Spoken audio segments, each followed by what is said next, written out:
Hello, good morning to all of you.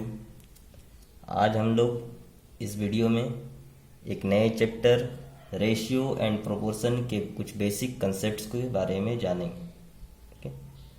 सबसे पहले अगर आपने मेरे चैनल को सब्सक्राइब नहीं किया है तो सब्सक्राइब कर लें और बेल आइकन दबा दें ताकि जब भी मैं किसी नए टॉपिक पर वीडियो डालूं तो आपको उसका नोटिफिकेशन आसानी से उपलब्ध हो।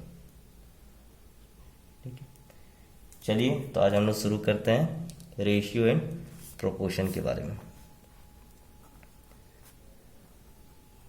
Ratio and proportion,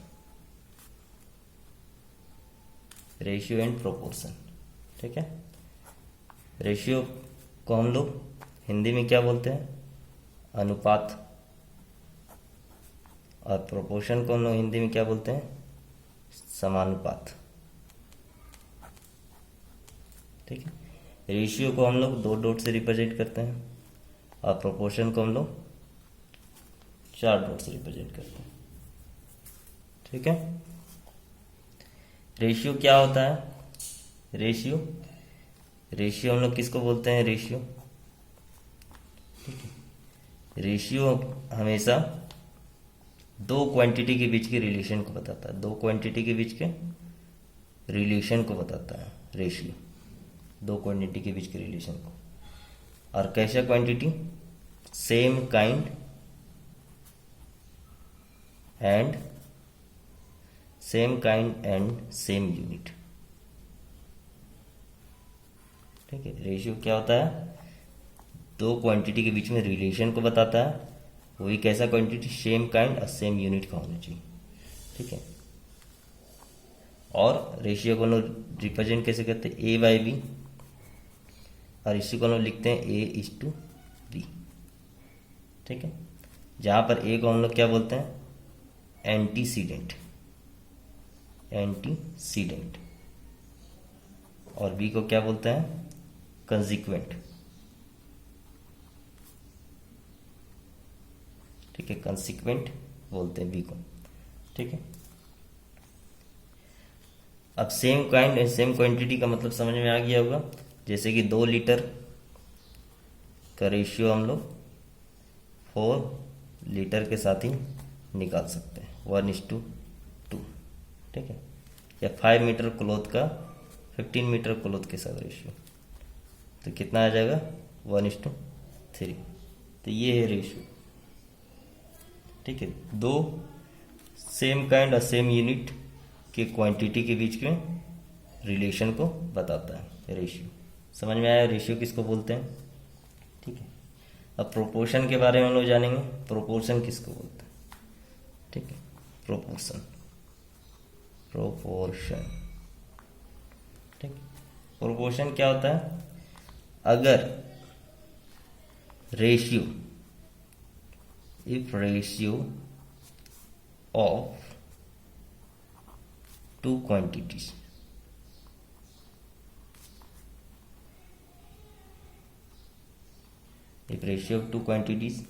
is same as the ratio of 2 other quantities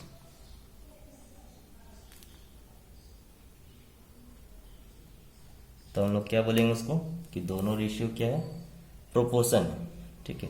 अगर 2 क्वांटिटी के बीच के रेशियो अगर दूसरे 2 क्वांटिटी के बीच के रेशियो के बराबर हो तो हम लोग उसको क्या बोलते हैं? प्रोपोर्शन बोलते हैं। ठीक है। जैसे कि अगर A by B equal to C by D है।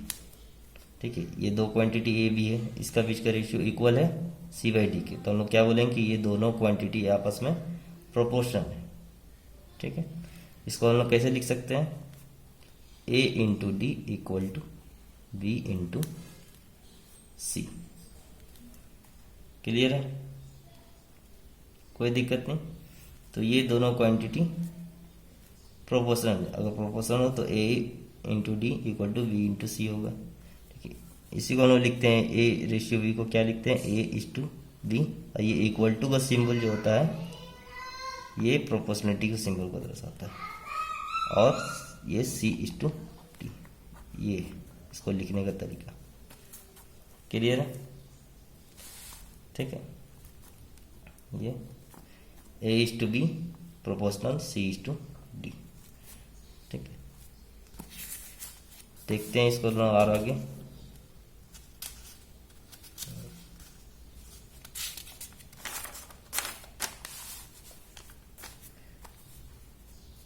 अगर प्रोपोर्शन A/B प्रोपोर्शनल C/D अगर कंटिन्यू प्रोपोर्शनल है तो इसमें हम लोग पहले को क्या बोलते हैं, इसको बोलते हैं first term of proportionality. First term of proportionality ये क्या है, सेकंड टर्म, ये थर्ड टर्म, ठीक है, और ये फोर्थ टर्म, ठीक है। ये फर्स्ट टर्म ऑफ प्रोपोर्शनलिटी हुई है, ये second term of proportionality, third term of personality, ये फोर्थ टर्म ऑफ प्रोपोर्शनलिटी। तो इसमें क्या होता है, ठीक है, इसमें पहला फर्स्ट टर्म और लास्ट टर्म ये दोनों का मल्टीपल और ये बीच वाला दोनों का मल्टीपल इक्वल होगा, ठीक है। यानी कि AD equal to BC, AD किसके बराबर होगा, BC के बराबर होगा, इक्वल, ठीक है। तो कंटिन्यूड प्रोपोर्शनल अगर है ABC, अगर ये तीन टर्म कंटिन्यूड प्रोपोर्शनल है, लगातार प्रोपोर्शन, ठीक है।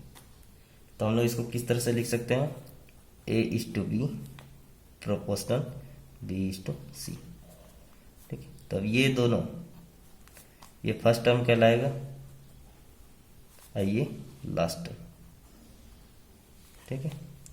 अब ये दोनों का मल्टीपल, ये दोनों के बीच का मल्टीपल, ये दोनों क्या हो गया, मिडिल टर्म,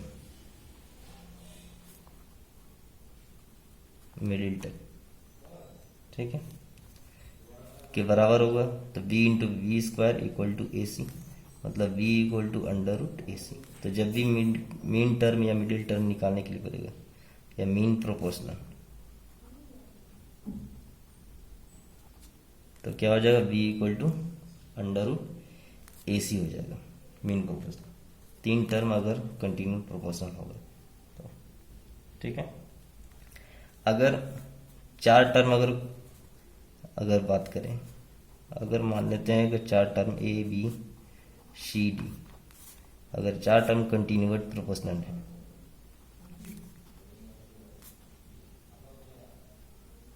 चार टर्म अगर कंटिन्यूड प्रोपोर्शनल है तो हम लोग क्या लिख सकते हैं इसको, A/B equal to B/C equal to C/D, मतलब कंटिन्यूस है। A से B का रेशियो, B से C का रेशियो और C से D का रेशियो इक्वल है, तो इसको बोले कंटिन्यूड प्रोपोर्शनल होता है, ठीक है। तो अगर कंटिन्यूड प्रोपोर्शनल दिया रहेगा फोर टर्म का, तो फर्स्ट टर्म और लास्ट टर्म का रेशियो को हम लोग क्या बोलते हैं, मिक्स्ड रेशियो। जब भी हम लोग फर्स्ट टर्म और लास्ट टर्म, जब भी मिक्स्ड रेशियो फाइंड करने बोलेगा तो हम लोग क्या किसका रेशियो फाइंड करेंगे, फर्स्ट टर्म और लास्ट टर्म का रेशियो फाइंड करेंगे, उसको क्या बोलेंगे, मिक्स्ड रेशियो। क्लियर है, कोई दिक्कत नहीं है इसमें। चलिए अब हम लोग पढ़ेंगे प्रोपोर्शन में, हम लोग डायरेक्ट प्रोपोर्शन के बारे में जानते हैं। डायरेक्ट प्रोपोर्शन, ठीक है, थोड़ा नीचे लिख देते हैं यहाँ पे, डायरेक्ट प्रोपोर्शन और इनडायरेक्ट प्रोपोर्शन।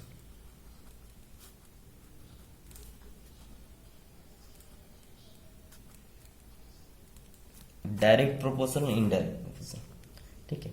डायरेक्ट प्रोपोर्शन किसको बोलते हैं, अगर दो क्वांटिटी, अगर दो क्वांटिटी इस तरह से हो कि पहला क्वांटिटी भी इंक्रीज करे और दूसरा क्वांटिटी भी इंक्रीज करे, ठीक है, या फिर पहला क्वांटिटी भी डिक्रीज करे और दूसरा क्वांटिटी भी डिक्रीज करे, तो हम लोग उसको क्या बोलेंगे कि वो दोनों क्वांटिटी एक दूसरे का डायरेक्ट प्रोपोर्शन है, ठीक है। एग्जाम्पल के तौर पे जैसे कि वर्क और टाइम, ठीक है, अगर वर्क अधिक होगा तो टाइम भी अधिक लगेगा, ठीक है। वर्कर्स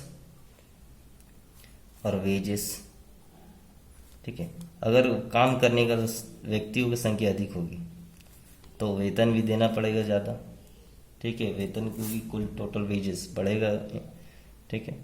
और इनडायरेक्ट रेशियो में अगर दो क्वांटिटी इस प्रकार हो कि पहला इंक्रीज करे दूसरा डिक्रीज करे, ठीक है, या पहला डिक्रीज करे और दूसरा इंक्रीज करे, तो हम लोग दोनों क्वांटिटी को क्या बोलेंगे कि दोनों आपस में इनडायरेक्ट प्रोपोर्शन है। एग्जाम्पल में जैसे कि स्पीड और टाइम, स्पीड टाइम, अगर स्पीड को इंक्रीज करते हैं हम लोग तो टाइम क्या होता है, हमें कम लगता है, ठीक है। अगर ज़्यादा स्पीड में हम लोग कहीं जाएंगे तो कम समय में वहाँ पहुँचेंगे। और स्ट्रेंथ और वर्क, ये भी क्या होता है, इनडायरेक्ट प्रोपोर्शन होता है। अगर स्ट्रेंथ अधिक होगा तो काम करने में, ठीक है, कम समय लगेगा, ठीक है। ज़्यादा स्ट्रेंथ से वर्क करेंगे तो हम लोग कम समय में कर पाएंगे, ठीक है, ज़्यादा कर पाएंगे। ज़्यादा स्ट्रेंथ रहेगा तो हम लोग कम समय, स्ट्रेंथ और टाइम, स्ट्रेंथ और टाइम, स्ट्रेंथ और टाइम भी क्या होता है, इनडायरेक्ट प्रोपोर्शनल होता है, स्ट्रेंथ और टाइम, ठीक है, वर्क में स्ट्रेंथ और टाइम, ठीक है। तो स्ट्रेंथ और टाइम में अगर ज़्यादा स्ट्रेंथ से किसी वर्क को करते हैं तो हमें समय क्या लगेगा, कम समय लगेगा, और कम स्ट्रेंथ से करेंगे तो अधिक समय लगेगा, ठीक है, क्लियर है। अच्छा, अब कुछ इम्पोर्टेंट रिजल्ट के बारे में सीखेंगे, कुछ इम्पोर्टेंट रिजल्ट।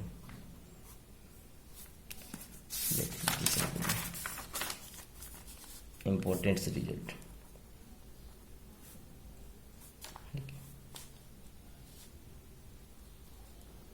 इम्पोर्टेंट रिजल्ट, ठीक है। जैसे कि सबसे पहले इन्वर्टिंडो, इन्वर्टिंडो किसको बोलते हैं, ठीक है। यदि if A is to B proportional C is to D है, ठीक है। तो इन्वर्टिंडो का मतलब क्या होता है कि अगर इस रेशियो को उलट दें तो भी मेरा प्रोपोर्शनल होगा दोनों क्वांटिटी, मतलब B is to A proportional होगा D is to C के, ठीक है। रिवर्स कर दें तभी मेरा क्या होता है, रेशियो हमेशा इक्वल होता है, तो उसको हम क्या बोलते हैं, इन्वर्टिंडो। एग्जाम्पल में जैसे कि अगर 2:3 ले, प्रोपोर्शनल है किसके, 4:6 के, ठीक है। तो हम लोग पाएंगे कि अगर हम रेशियो को रिवर्स करते, अगर 3:2 करते हैं तो भी प्रोपोर्शनल होगा किसके, 6:4 के, कट जाएगा ये 3 बार में, ठीक है। तो इसको क्या बोलते हैं हम लोग, इन्वर्टिंडो बोलते हैं, क्लियर है। दूसरा क्या होता है, अल्टरनेंडो, ठीक है। If A is to B proportional C is to D, अगर प्रोपोर्शनल है, ठीक है, तो अल्टरनेंडो का मतलब क्या, अल्टरनेटिंग टर्म, मतलब पहला A टर्म और ये इसका फर्स्ट टर्म, अगर A is to C लें प्रोपोर्शनल होगा P is to D के, इसका फर्स्ट टर्म, इसका फर्स्ट टर्म, इसका सेकेंड टर्म, इसका सेकेंड टर्म, तो क्या होगा, तब भी रेशियो क्या होता है, इक्वल होता है। अल्टरनेटिंग टर्म लेते हैं, इसका पहला टर्म, फिर इसका पहला टर्म, फिर इसका सेकेंड टर्म, फिर इसका सेकेंड टर्म, तो भी रेशियो क्या होता है, आपस में प्रोपोर्शनल होता है क्वांटिटी का। ठीक है, एग्जाम्पल में सिंपल हम लोग देख लेते हैं उसी तरह के एग्जाम्पल। यदि अगर 2:3 प्रोपोर्शनल है 4:6 का, तो क्या मिलेगा हमें, इसको रिवर्स कर देंगे। ठीक है, 2 इसका फर्स्ट टर्म और इसका फर्स्ट टर्म 2:4 प्रोपोर्शनल होगा, इसका सेकेंड टर्म, इसका सेकेंड टर्म 3:6। ठीक है, ये भी क्या आएगा, 1:2 आएगा, ये भी 1:2 आएगा। ठीक, तो ये भी आपस में प्रोपोर्शनल होगा, इक्वल होगा रेशियो। ठीक है, तीसरा क्या होता है,